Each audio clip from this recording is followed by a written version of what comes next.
Hello guys, welcome to all on my YouTube channel. Guys, हम अपना topic preposition आज फिर से रिज्यूम करेंगे।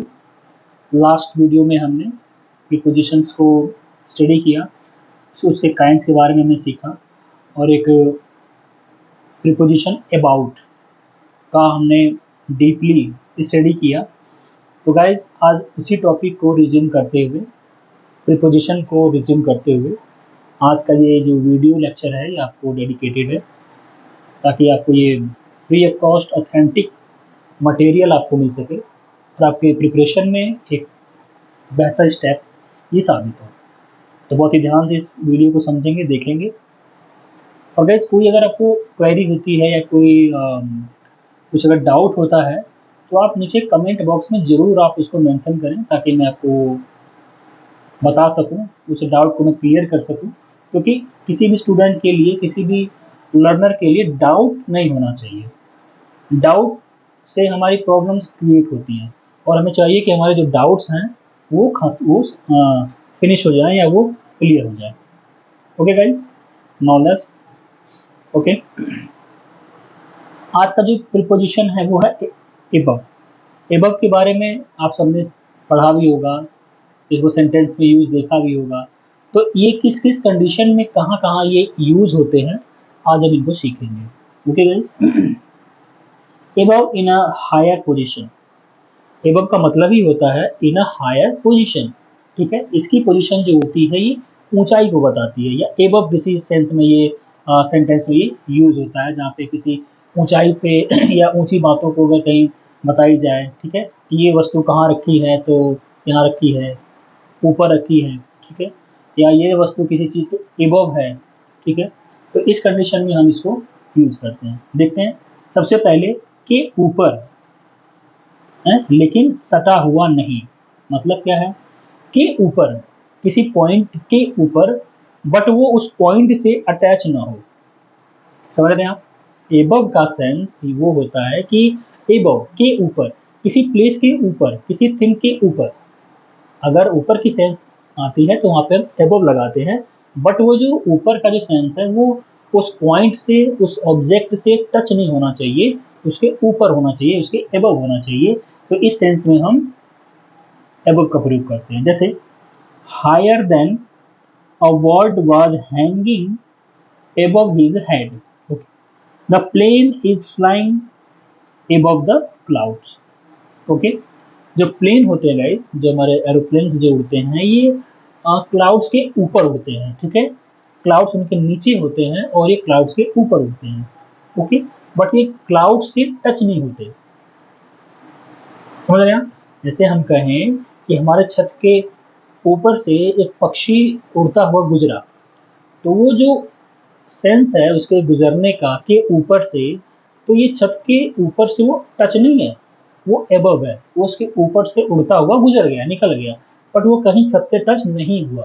तो इन सेंस में हम एबव का यूज करते हैं। The plane is flying above the clouds.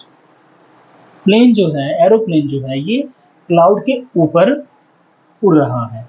तो इस सेंस में हम एबव लगाएंगे। नेक्स्ट कंडीशन है से परे, से ऊपर। मतलब से परे या से ऊपर के सेंस में, कहीं भी सेंटेंस में अगर बात आ जाए कि से परे है या से ऊपर है, तो इस सेंस में हम एबव को यूज करेंगे। Beyond the reach of more than he is above suspicions. तो इस कंडीशन में हमने एबव का प्रयोग करना है। जैसे एग्जाम्पल से हम बेहतर समझ पाएंगे। We should value honour above life. देखिए, लाइफ से परे, लाइफ से परे बहुत ही मतलब मोटिवेटेड ये लाइन है। We should value honour above life. हमें जीवन से भी बड़ा हमारे लिए मॉरल होने चाहिए। हमारे जो कर्तव्य हैं, हमारी जो वैल्यू है, हमारा जो सम्मान है, वो हमारे लाइफ से बड़ा है, वो हमारी लाइफ से बड़ा होना चाहिए, मतलब से परे होना चाहिए, हमारे लाइफ से बियॉन्ड होना चाहिए। ठीक है, तो इन सेंस में हम एबव का यूज करेंगे, क्योंकि जीवन से बड़ा क्या है? सम्मान है। तो इस सेंस में से परे, ठीक है, या से ऊपर का जो सेंस है, यहाँ पे हम एबव का यूज करेंगे। The applicant should be above the age of 20। देखिए के ऊपर या से ऊपर जो एप्लीकेंट है ना, जो अभ्यर्थी हैं, वो 20 की जो एज है उससे एबव है, मतलब उससे ऊपर है। अभ्यर्थियों का जो एज है वो 20 ईयर से ऊपर है, तो इन सेंस में भी हम एबव लगाएंगे, क्योंकि यहाँ पे से ऊपर की बात कर रहा है, यहाँ पे एज की बात कर रहा है, एज लिमिट की बात कर रहा है कि मतलब एप्लीकेंट का जो एज है वो 20 से प्लस है, 20 से ऊपर है, तो इन सेंस में हम एबव लगाएंगे। दूसरा सेंस क्या था हमारा, we should value honour above life, हमें जीवन से बड़ा हमारे लिए सम्मान और ऑनर और वैल्यू की कीमत होती है। ओके गाइस, तो ये कुछ सेंस थे एबव को लेकर के जो हमने आज क्लियर किया। अगला हमारा है प्रीपोजिशन अक्रॉस। अक्रॉस क्या होता है, आपने जरूर इसको सुना होगा, बुक्स में पढ़ा होगा। किन किन कंडीशन में इनका यूज होता है देखते हैं। अक्रॉस का मतलब होता है from one side to opposite, मतलब एक साइड से दूसरी विपरीत दिशा में, एक साइड से दूसरी विपरीत दिशा की ओर। इसका हिंदी में अर्थ होता है के उस पार, जहां अक्रॉस लग गया सेंस आता है के उस पार, on the opposite side, on the opposite side of. Her house is across the river, her house is across the river, उसका घर नदी के उस पार है। अभी भी मैंने बताया कि अक्रॉस का जो हिंदी मीनिंग होती है वो होती है के उस पार। जहां भी सेंटेंस से को पढ़ने पे हमें सेंस क्लियर होता है कि के उस पार का सेंस आ रहा है सेंटेंस से, तो वहां पे हम अक्रॉस लगाएंगे। ठीक है, her house is across the river. Okay, दूसरा है एक छोर से दूसरे छोर तक, from one side to the other side for. Okay, एक छोर से दूसरे छोर तक, तो इस कंडीशन में हम अक्रॉस का यूज करेंगे। Can you swim across the river. अब देखिए, नदी को तैर करके पार करना, इस साइड से उस साइड जाना, ठीक है, इस किनारे से उस किनारे जाने वाले सेंस में हम अक्रॉस लगाएंगे, क्योंकि नदी को पार करने वाली बात हो रही है, उस पार जाने की बात हो रही है। तो can you swim across the river, there is a bridge across the river. एक नदी है जो कि एक ब्रिज है जो कि नदी के उस पार से इस पार। ठीक है गाइस, नदी के बीचों बीच से एक पुल बना हुआ है जो कि सेंस दे रहा है कि नदी के इस पार से उस पार का सेंस आ रहा है अक्रॉस के माध्यम से। ठीक है गाइस, जहाँ पे अक्रॉस की बात होती है वहाँ पे के उस पार, ठीक है, के उस पार का सेंस आता है। ठीक है, अपोजिट साइड का सेंस आता है, या इस पार से उस पार का सेंस आता है, इसकी हिंदी मीनिंग होती है, तो वहाँ पे हम अक्रॉस का यूज करेंगे। अब है नेक्स्ट प्रीपोजिशन आफ्टर। आफ्टर का मतलब होता है सीक्वेंस। सीक्वेंस की अगर हम बात करें तो वहाँ पे हम आफ्टर का यूज करेंगे। जैसे के बाद, आफ्टर का मतलब होता है के बाद, किसी भी चीज या किसी टाइम, किसी घटनाक्रम के बाद। Later than, showing sequence of time and place. Later than showing, जो कि हमें शो करता है क्या, सीक्वेंस ऑफ टाइम और प्लेस, मतलब टाइम और प्लेस के सीक्वेंस को बताता है। Okay, he came after 10 o'clock, यहाँ टाइम का रिफरेंस दे रहा है कि he came after 10 o'clock, वो 10 बजे के बाद आया। यहाँ पे टाइम के रिफरेंस में हमने आफ्टर का यूज किया कि वो 10 बजे के बाद आया, के बाद। I will enter after you, मैं तुम्हारे बाद आऊंगा। आई विल एंटर, मैं दाखिल होऊंगा या मैं आऊंगा, आफ्टर यू, तुम्हारे बाद। ठीक है, जहाँ पे के बाद का सेंस आता है वहां पे हम आफ्टर का यूज करते हैं। जस्ट कम आफ्टर मे, जून कम आफ्टर मे। ठीक है, जून जो है किसके बाद आता है, मे के बाद आता है, तो यहाँ पे बाद का सेंस हो गया। क्लियर है गाइस, जहाँ पे बाद का सेंस आ जाए या के बाद की बात की जाए तो वहां पे हम आफ्टर का यूज करेंगे। ओके, जून कम्स आफ्टर मे।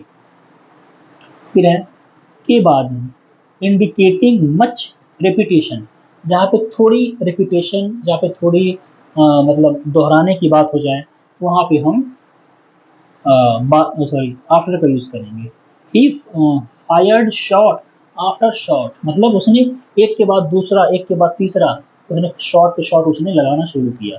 ही फायर्ड शॉट आफ्टर शॉट, मतलब एक शॉट के बाद दूसरा शॉट, जहाँ पे रिपीट हो रहा है, जहाँ पे थोड़ी सी रिपीटेशन की बात हो जाए कि एक के बाद दूसरा, शॉट आफ्टर शॉट, यहाँ पे हम आफ्टर का यूज़ कर रहे हैं। क्यों? क्योंकि यहाँ पे रिपीटिशन हो रही है। ही फायर्ड शॉट आफ्टर शॉट। की शैली में, अगर हम किसी शैली, किसी एबिलिटी, किसी क्वालिटी की अगर हम बात करें तो वहाँ भी हम इसका यूज करेंगे। In the sky of somebody या समथिंग, जैसे in the style of somebody और something, this is a poem after Shelley. ये जो पोयम है ना, यहाँ पे शैली की बात की गई है। एक शैली तो कला हो गई, दूसरी शैली जो हमारे पीवी शैली थे, हमारे इंग्लिश लिटरेचर पीजीटी के सिलेबस में आते हैं, पीवी शैली, उनकी बात की जा रही है। This is a poem after शैली, मतलब जो ये पोएम है ये शैली पर डेडिकेटेड है, ठीक है, ये शैली पर लिखी गई है। ओके गाइज, तो आज का ये हमने अक्रॉस पढ़ा, आफ्टर पढ़ा। अब इसी कड़ी में हम अगला प्रीपोजिशन अगेंस्ट को हम सीखते हैं। अपोजिशन ऑफ सम काइंड, मतलब किसी प्रकार के अपोजिशन के सेंस में, ठीक है, विपरीत बात के सेंस में अगर हम यूज करें अगेंस्ट का हम इस्तेमाल करते हैं। जैसे के विरुद्ध या के विपरीत, जहाँ पे सेंस आ जाए हिंदी में, मतलब कि सेंटेंस को, इंग्लिश सेंटेंस को पढ़ते समय हमें सेंस का बोध हो कि विरुद्ध की बात की जाती है, के विरुद्ध या के विपरीत की बात की जाती है, तो वहाँ पे हम अगेंस्ट लगाते हैं, ठीक है, इन अपोजिशन। जैसे I am not against you, मैं तुम्हारे खिलाफ नहीं हूँ, यहाँ पे विरोध की बात हो गई, विरुद्ध की बात हो गई कि मैं तुम्हारे खिलाफ नहीं हूँ। That is against the law, यह नियम के खिलाफ है, यह नियम के विपरीत है, ओके, ये नियम के विरुद्ध है, तो यहाँ पे हम अगेंस्ट का यूज करेंगे। नेक्स्ट है से सटकर, मतलब इन कॉन्ट्रैक्ट, जहाँ पे कॉन्ट्रैक्ट की बात की जाए, जहाँ पे किसी कॉन्ट्रैक्शन की बात की जाए, तो वहाँ पे हम अगेंस्ट का यूज करेंगे। He was learning leaning against the tree, मतलब पेड़ से सट करके लीन है, मतलब पेड़ से सट करके झुका हुआ है। समझ रहे आप? जहाँ पे सट कर का सेंस आ जाए, जैसे कोई दीवार से लग करके कोई व्यक्ति खड़ा है, या दीवार से लग करके कोई चीज वस्तु लीन है, झुकी हुई है, तो यहाँ पे हम सट कर का जो सटने का जो सेंस आता है, वहाँ पे अगेंस्ट का यूज करेंगे, ठीक है। के विरोध, के विरुद्ध में, के विपरीत जो सेंस आता है उसके लिए हम अगेंस्ट का यूज करते हैं। की तैयारी में, देखिए जहाँ पे तैयारी की बात हो जाए, की तैयारी में, जो ये मैंने हिंदी मीनिंग जो आपको बता रहा हूँ साथ का साथ, इससे आपको ये क्लियर होगा, हिंदी के साथ साथ आपको इंग्लिश का भी सेंस क्लियर होता चल रहा है कि हिंदी में क्या सेंस आता है और इंग्लिश में क्या लगता है, ठीक है, ठीक है गाइज। आगे है की तैयारी में, जहाँ पे की तैयारी में की बात आ जाए, वहाँ भी हम अगेंस्ट का यूज करते हैं। इन प्रिपरेशन फॉर, जैसे there is an injection against cholera, ठीक है, there is an injection against cholera, मतलब कॉलेरा जो होता है, जिसको हम हिंदी में कलरा कहते हैं, कलरा की के रोग के खिलाफ, मतलब के विरुद्ध या की तैयारी में ये इंजेक्शन है, ठीक है। जो कॉलरा जो डिजीज होती है उसके लिए ये इंजेक्शन है, तो इसके अगेंस्ट यहाँ पे हमने अगेंस्ट का यूज किया। इन रिटर्न फॉर, मतलब वापस, इन रिटर्न फॉर के सेंस में भी हम अगेंस्ट का यूज करेंगे। Tickets are issued only against payment of the full fee, देखिए टिकट आर इश्यूज, जो टिकट है वो इश्यू की जाती है, मतलब जारी या खारिज की जाती है, ओनली अगेंस्ट फॉर, कब? जब हम टिकट को टिकट का जो पैसा जो होता है, अगर उसको फुल पे कर देते हैं तो उसके बाद हमको रिटर्न में टिकट मिलता है, ठीक है। अगर हम पूरा पे नहीं करेंगे तो टिकट हमें नहीं मिलेगा, तो इन द सेंस हम रिटर्न के भी सेंस में हम अगेंस्ट का यूज करते हैं, ठीक है गाइस। हमारा क्रॉस क्लियर हुआ, आफ्टर क्लियर हुआ, अगेंस्ट क्लियर हुआ। वैसे हम बता दें, ये हम आज प्रीपोजिशन हम पढ़ रहे हैं, प्रीपोजिशन को आज हम कंप्लीट कर रहे हैं, तो इसको बहुत ही माइन्यूटली आप समझेंगे, क्योंकि यही एक ऐसा कन्फ्यूजेबल टॉपिक है, पार्ट ऑफ स्पीच है, जहाँ पे अक्सर आपको मतलब प्रॉब्लम्स फेस करनी पड़ती हैं। अगर आप इन स्टेप टू स्टेप एक एक चीज़ को अगर आप देखते चलेंगे, तो मैं दावे के साथ कह सकता हूँ आपको आगे कोई कंफ्यूजन किसी एक्सरसाइज को डन करने में या उसे कंप्लीट करने में आपको कोई प्रॉब्लम नहीं होगी, ओके। आगे है अलोंग, अलोंग का नाम आपने सुना होगा, गाइस जितनी भी ये प्रीपोजिशंस आपने अपने अब तक के स्टडी में इनको फेस जरूर किया होगा, बट इन द केस आप इनकी मीनिंग्स को या इनके यूजेस को आप नहीं जानते, बट यहाँ हम सबको क्लियर कर रहे हैं। Along in the same line with anything, in the same line with anything मतलब लाइन में, मतलब एक ही जो लाइन है, पर्टिकुलर जो विशेष एक ही जो लाइन है, उसमें कुछ भी हो, है ना। सेम लाइन विद एनीथिंग, जैसे के समानांतर के बगल में। एलम कहाँ लगता है, जहाँ पे हम के समानांतर की बात करें, मतलब कि ये वस्तु इसके समानांतर है या ये लड़का इसके पैरेलल है, ठीक है। के बगल में या किसी के बगल की अगर हम बात करें, अलोंग का प्रयोग वहां करते हैं, ठीक है guys. From one end to और toward the other end of something close to और parallel with the length of something, ठीक है। जहां पे हम क्लोज टू या पैरेलल लेंथ की हम बात करें वहां पे, जैसे the line went along the railway, sorry highway. The line जो है, जो लाइन बनी हुई है वो अलोंग मतलब बगल से या सट करके, समानांतर पैरेलल चल रही है किसके, हाईवे के। हाईवे के पैरेलल लाइन बनाई गई है जो कि उसका समानांतर है, ठीक है guys. He walked along the river bank, वो नदी के किनारे किनारे वो चल रहा है या नदी के वो पैरेलल चल रहा है। हम कहें कि जिस मतलब जितने एरिया में, जितने भाग में नदी बनी हुई है या उसका जो बैंक है, जो किनारा है नदी का, वो उसके पैरेलल चलता है, ठीक है। वो उसके पैरेलल वो वॉक किया। Flowers grow along the side of the wall, आपने बहुत जगह देखा होगा कि दीवार के किनारे किनारे दीवार के पैरेलल, दीवार के इक्वली कुछ प्लांट लगाए जाते हैं, मतलब फूल के प्लांट हो गए या मतलब कोई भी पौधे हो गए, तो हम दीवार के पैरेलल लगाते हैं, तो उस सेंस में हम अलोंग का प्रयोग करेंगे, ठीक है। Along, along with the wall, ठीक है। Flowers grow along the side of the wall, ठीक है गाइज। दीवार के किनारे किनारे जो फूल लगे हुए हैं वो दीवार के पैरेलल लगे हुए हैं, क्योंकि तो दीवार के इक्वली उनको लगाया जाएगा इन द रो, ठीक है गाइज। तो ये अलोंग आपको क्लियर हुआ होगा। जहाँ पे बगल की बात की जाए, जहाँ पे के समांतर पैरेलल की जहाँ पे बात की जाए, वहाँ पे हम अलोंग का यूज करते हैं। आगे का बहुत ही कंफ्यूज कर देने वाला एक प्रीपोजिशन है, वो है अमंग और बिटवीन। देखिए अमंग और बिटवीन का यूज कहाँ करते हैं, बहुत सरल है, अगर आप थोड़ा सा समझेंगे तो आपको समझ में आ जाएगा। अमंग का यूज और बिटवीन का यूज गाइस बिल्कुल ही सिमिलर होता है, ठीक है। थोड़ा सा इसमें चेंज होता है, क्या, बिटवीन जब दो व्यक्तियों के बीच की बात की जाए, ध्यान से सुने, बिटवीन का इस्तेमाल या बिटवीन का प्रयोग हम वहां करते हैं जहां पे दो पर्टिकुलर या दो लोगों के बीच की तुलना की जाए या दो लोगों के बीच की बात की जाए, ठीक है, वहां पे हम बिटवीन की बात करते हैं। बट अगर जहां जिन कंडीशन में दो से अधिक अगर लोग आ जाएं या दो से अधिक कोई चीज आ जाए, वहां पे हम एमंग का यूज करते हैं, ओके गाइस। दो लोग, जो दो लोगों के बीच की बात होती है वहां पे हम बिटवीन का यूज करते हैं, ठीक है। और जब दो से अधिक की बात हो जाए तो वहां पे हम एमंग का इस्तेमाल करते हैं, ओके। इन दोनों का अर्थ होता है बीच में, समझ गए आप। पर इनमें अंतर यह है कि जहां बिटवीन का प्रयोग दो व्यक्तियों या वस्तुओं के साथ किया जाता है, वहीं एमंग का प्रयोग तीन या तीन से अधिक, समझ गए आप, वस्तुओं या व्यक्तियों के बीच की जाती है, ठीक है। जहाँ पे दो व्यक्तियों या वस्तुओं की बीच की बात की जाए वहां पे बिटवीन लगेगा, जहाँ पे दो से अधिक व्यक्ति और वस्तुओं की बात की जाए वहां पे एमंग लगेगा, क्लियर गाइस। जैसे the money was divided between my son, my two sons, क्या समझे, द मनी, जो मनी है, जो स्पेशल जो पर्टिकुलर जो पैसा जो है मेरे पास, उसको बांट दिया जाए किन में, बिटवीन माई टू सन्स, कितने बेटों के बीच में, दोनों बेटों के बीच में जो मेरी मनी है, जो मेरा धन है, उसको इक्वली डिवाइड कर दिया जाए।